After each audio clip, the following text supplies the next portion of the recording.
Sanibonani guys, igama uNqobileni Besela Mazwela. Ithonga angumhla ka-19 January. UMakhumalo ubuyile-ke esibhedlela guys, kodwa ubuyile nje usovalweni ngoba phela usezwile nokuthi uNtanzi usephumile ejele. Umane nje wathi uNokwanda, uyazi uyawuphatha umuthi loya muntu wesilisa, uyazi akaboshanga ngisho isikhathi esingakanani usephumile. Hhayi, wamane nje uMakhumalo wathi ngisacela ungilandela amaphilisi ami bandla. Yazi kade ngiwabheka Nokwanda, ngicabanga ukuthi ngiwashiye emotweni, kanti hhayi indlela nje zokumgxosha uNokwanda ufuna ukuhleba nomyeni wakhe phela uNjinji. Ube ukuphuma nje uNokwanda wamane wathi eyi, awusho phela Mbongeni, sizowenze njani? Uyabona phela uma kuthiwa uNtanzi uphumile ejele, kuyacaca phela ukuthi uzobuya azoyiphiniselela la kuthina koMagwaza. Phela ubemthanda kabi umfowabo loya muntu. Wamane wathi uNjinji, hhayi ngisho noma kuthiwa besibulale ngisho ikati noma inja yakhona, vele bezofika azoyiphiniselela loya. Unenhliziyo embi kabi. Wathi ya ngiyakuzwa, kodwa senze njani uma kunjena phela, ngoba phela yabona manje ukuthi impilo zethu sonke zisengozini. Eyi, uNjinji kwabonakala naye ukuthi akazi ukuthi ahlanganise u-A kuphume bani uma kunje, ngoba heyi bayamazi uNtanzi ukuthi hhayi alufake lubuya nodaka, akadlali ney'ngane. Ngapha-ke uSanele umane nje wahamba waya emathuneni amfowabo-ke noyise uMuzi eyobuzisisa phela ukuthi kwenzeke kanjani ukuthi isitha sabo siphume ejele. Usho kahle ukuthi yazi Banele, wele ngiyakudinga njengamanje, uyazi ngiyakukhumbula, bengifisa ukuthi-ke le mpi siyilwe sobabili, kodwa ungakhathazeki wele. Yabona manje lizogaya ngomunye umhlathi, ngizokwenza isiqiniseko sokuthi uNtanzi uyakhokha impela, kumnyama kubovu uzongithola ukuthi ngubani mina. No more Mr. Nice Guy. Hey guys, koNtanzi-ke guys kuyaselebrethwa. Kuyaselebrethwa koNtanzi, uzama igama lakhe lintanto emoyeni. Uloku enconyiwe uGirl kushiwo ukuthi eyi usebenzile ngokuthi phela adlale igalelo elinzima lokukhipha uNtanzi laphaya ejele. Uyasho ukuthi mntanami, ukube bengesiwena ngabe ngisahleli laphaya endlini emnyama. Ngiyakubonga Zamahlobo, yazi ungibonisile uhlangothi olunamandla lwakho. Hhayi-ke uZama bekade ewumoyimoyi, ebona phela ukuthi hhayi cha, ibambe ngakho. Usengaliphatha ngampela ibhizinisi likayise, ngisho noma kuthiwa akanayo indodana, kodwa menaye hhayi uphelele uNtanzi, akashodi ndawo. Guys, kuthe kusanjalo-ke uMamFethu ubhizi uyabaphakela ukudla. Usiyasho kuNtanzi ukuthi hhayi impela-ke kusetshenziswe. Wathi kodwa uZama, yazi ungasho ukuthi sisebenzile, kodwa mekusakhona labantu bakoMagwaza besaphila besadla inhlamvana impela ngathi ayi cha sikasebenza sikakaqedi. Wathi uNtanzi ungayiphathi-ke yalabo, yabona-ke labo ungakhathazeki, ngiphezu kwabo, ngifuna ukuqeda konke ukuthi Magwaza, ngisho uzalo lwakhona, ngifuna ukukhahlela inja kuphume umnikazi. Wabe seshilo uphinde wathi yebo, yebo, yebo, kumele bewuchame bewuphuze labo, abasazi basizwa ngendaba. Hhayi uNtanzi wathi impela kunjalo. Wabuza uMamFethu ukuthi hawu, kanti sesiyizithani nabantu bakaMagwaza? Wathi uNtanzi kade sasizwa, nokuthi nje bengingaboni ukuthi siyizithe enkulu kangaka nalabo bantu, njengoba kade sengishilo ukuthi-ke ngabo ngiyaqeda into ethi nje Magwaza, hhayi impela mina nayo hhayi iyothola naphezulu.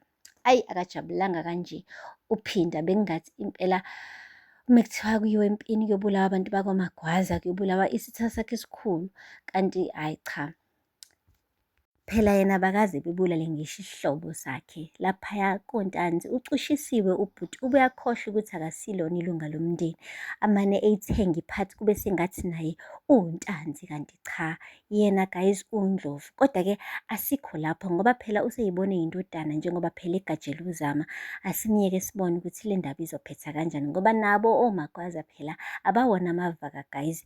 Uma kuthiwa nje kuyaphunywa impi, hhayi nabo bayahloma impela, abakazi bahlahlela emuva bebe amagwala bethi impi bayayibalekela guys. So bona ukuthi iyozala nkomoni, yilokho engingakusho, siyodla elifayo thina makonje. Guys, akupheli-ke lapho.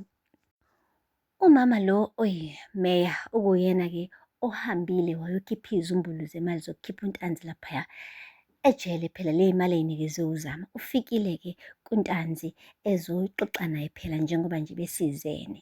Hhayi-ke ushilo ukuthi yini-ke enye ofuna ngikwenzele yona. Kuyacaca ukuthi-ke uZama umkhokhele kahle ngoba ubona sengathi ukukhipha uNtanzi kuncane, kusakhona oku-extra angakwenza ngale mali amnikeze yona. Hey, kwasho khona-ke ukuthi-ke ushentshweni ngoba uNtanzi une-favour enkulu afuna ukuthi amenzele yona. Umane nje wathi, uyazi phela wena usesikhundleni esikhulu esiphezulu laphaya. Ngisafuna ukusebenzisana kahle kabi nawe, ngenze imali eningi nawe. Kodwa-ke nginenkinga encane la. Kunala bantu laba abayisitha esikhulu kumina engifuna kuqale begudluke endleleni manje mina nawe sisebenzisana kahle ngokukhululeka. Hhayi-ke guys, umeya-ke umane wamoyizela wathi, hhayi wena khuluma nje ungitshela ukuthi ubani loyo. Uyazi-ke mina ngihlezi ngihlomile. Yabona nje ngizomane nje ngithi 1 2 1 2 ngiqede ngalabo bantu. Ubani loyo? Wathi hhayi uThandeka. Wathi uThandeka? uThandeka Magwaza? Wathi uye kanye. Hayibo guys, wathuka kumeya ngoba phela yena betshela ukuthi isikhondlakhondla sendoda ekade yayibaginqa kabantu. Manje mase sekuzoshiwa unkosikazi-ke okade waba umfelokazi bandla, obonakala sengathi uyetheyethe nje, ongabonakali njenge-threat at all. Umane nje umeya wabamba ongenzansi-ke manje ngoba phela manje uyabona ukuthi uzosika ibhece phela laphaya. Unikezwe imishini elula kakhulu ngoba phela yena ungathi ujwayele ukuqhephula imihlathi yamadoda akade eyihlafuna guys. Akupheli-ke lapho. Leko dladla nakhona kushubile guys. Nangu-ke uLungelo-ke uthatha u-Ayanda baya ekamereni lakhe. Bayabhonda ndawonye. Kanti-ke u-Amahle uzothunywa kuthiwa akayoletha ukudla laphaya kodladla akunika uLungelo ukuze athi ukulungisa phela qambe ubaba wakhona uyabuya ekhaya kukhona ukudla sekuvuthiwe.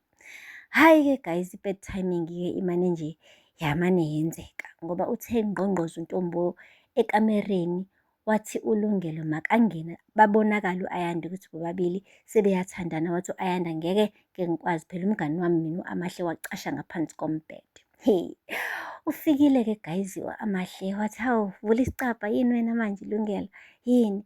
Wathi uLungelo ngiyagula ngizokuthelela. Wathi hhayi khululeka woza usulaphe lowo mkhuhlane ngendlela yethu. Hhayi bo, wanqaba ubhuti waze wabuza u-Amahle ukuthi yeyi uyangijolela yini wena? Yini njalo mengithi ngiyisondeza kwenu lokuthi ungidedisa? Kwenze njani? Wamane waphathwa amalimi ubhuti wagcina esekhwehlela-ke guys u-Ayanda lapha ngale kombhede. Wathi yini leyo? Buza u-Amahle. Uthe methi kuqala hawe ma, yini la ayibona ngamehlo akhe? Nangu umngani wakhe Ayanda. Wamane wathi uwena kanti, uwena kanti. Yeyi guys, ingane yabantu yayihubha enye ingane yabantu ihubhela indoda. Waze wakhumula ngisho ibhande aligqokile uNtombo efuna ukukhwisha u-Ayanda ngalo. Wathi unamahloni, yazi wena, hawe uyanyanyisa. Anizona nini ihlobo? Ngoba phela ngithi umfowenu uSanele ugane udadewabo wakhe uLungelo. Yini le niyenzayo? He, nginikezeni ithuba ngiqede ngale ngane. Umthakashana wena, ngitshela zonke iy'nkinga zami kanti uyazi ukuthi uwena lo bhizi ofuna ukuthatha indoda yami. Yeyi guys, komapeketwane. Kodwa into ayishilo uLungelo uthe lalelani la, ningangenza noma yini la ekhaya, ningishaye ningibulale, kodwa okusalayo mina no-Ayanda angeke sihlukane. Waqeda wamlandela wathi Ayanda, Ayanda, phambi kwa-Amahle. Yeyi